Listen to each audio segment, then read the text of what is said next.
আসসালামু আলাইকুম। বিসমিল্লাহির রহমানির রহিম। আমরা শ্রম আইন 2006 নিয়ে আলোচনা করার জন্য আরও একটি পর্ব নিয়ে চলে আসলাম। আশা করি সকলে ভালো আছেন। দেশ ও প্রবাসের সকল সেক্টরের শ্রমিকদের জানাই সংগ্রামী শুভেচ্ছা ও অভিনন্দন। আমরা গত পর্বে আলোচনা করেছিলাম ধারা 40 পর্যন্ত। আজকে আমরা আলোচনা শুরু করব ধারা 41 থেকে। ধারা 41, কিশোরের কর্মঘণ্টা। কোনো কিশোরকে কোনো কারখানা বা খনিতে দৈনিক 5 ঘন্টার অধিক এবং সপ্তাহে 30 ঘন্টার অধিক সময় কাজ করিতে দেওয়া হইবে না। কোনো কিশোরকে অন্য কোনো প্রতিষ্ঠানের দৈনিক 7 ঘন্টার অধিক এবং সপ্তাহে 42 ঘন্টার অধিক সময় কাজ করিতে দেওয়া যাইবে না।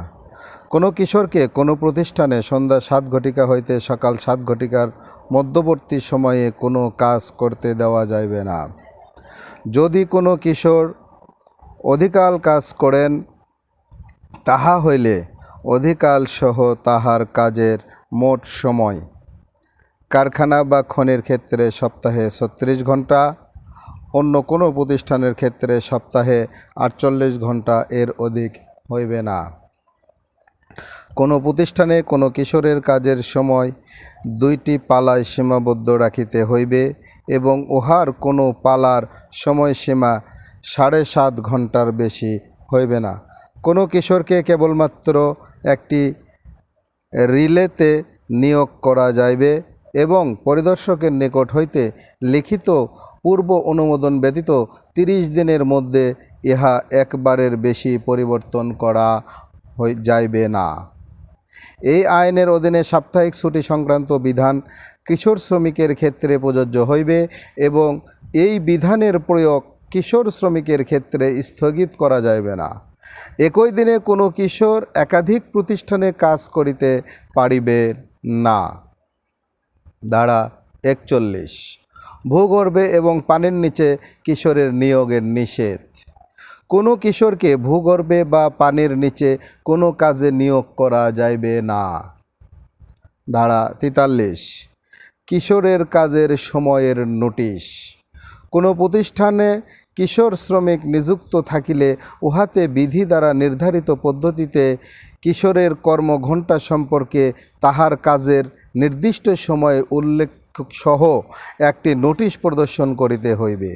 উপধারা 1-এ উল্লেখিত নোটিশে প্রদর্শিত সময়ে কাজে আরম্ভ হওয়ার পূর্বে প্রাপ্তবয়স্ক শ্রমিকের ক্ষেত্রে যেভাবে স্থির করা হয় সেভাবে স্থির করিতে হইবে এবং ইহা এমন হইবে যে উক্ত সময়ে কর্মরত কোনো কিশোরকে এই আইনের খেলাপ কোনো কাজ করিতে না হয়। কোনো প্রতিষ্ঠানে কর্মরত পূর্ববয়স্ক শ্রমিকের ক্ষেত্রে প্রযোজ্য তৎসঙ্গ বিধান উপধারা 1-এর অধীনে নোটিশের ক্ষেত্রে প্রযোজ্য হইবে। সরকার বিধি দ্বারা উক্ত নোটিশের ফরম এবং উহা রক্ষণাবেক্ষণের পদ্ধতি নির্ধারিত করিতে পারিবেন। কতিপয় ধারা 44, কতিপয় ক্ষেত্রে শিশু শ্রমিক নিয়োগে ব্যতিক্রম। এই ধারায় যাহা কিছুই থাকুক না কেন, 12 বৎসরের বয়সপ্রাপ্ত কোনো শিশুকে এমন কোনো হালকা কাজে নিয়োগ করা যাইতে পারিবে যাহা তাহার স্বাস্থ্য উন্নতির জন্য বিপজ্জনক নহে অথবা যাহা তাহার শিক্ষা গ্রহণকে বিঘ্নিত করিবে না। তবে শর্ত থাকে যে শিশু যদি বিদ্যালয়গামী হয়, তাহা হইলে তাহার কর্মসময় এমনভাবে নির্ধারণ করিতে হইবে যেন ইহা তাহার বিদ্যালয় গমনকে বিঘ্নিত না করে। কিশোর শ্রমিকের ক্ষেত্রে প্রযোজ্য এই অধ্যায়ের সকল বিধান যতদূর সম্ভব উক্ত শিশু শ্রমিকের ক্ষেত্রে প্রযোজ্য হইবে। প্রাণপ্রিয় শ্রমিকগণ, আজকে এ পর্যন্তই। আগামী দিনে আবারও কোনো পর্ব নিয়ে আপনাদের সামনে আসব। সে পর্যন্ত সকলের সুস্বাস্থ্য দীর্ঘায়ু কামনা করছি এবং সকলকে শ্রম আইন মেনে চলার জন্য অনুরোধ করছি। বাংলাদেশের আইনের প্রতি শ্রদ্ধাশীল হয়ে চলার জন্য অনুরোধ করছি। আমার নিজের জন্য দোয়া চেয়ে নিয়ে আজকের পর্ব এখানেই শেষ করছি। আসসালামু আলাইকুম। আল্লাহ হাফেজ।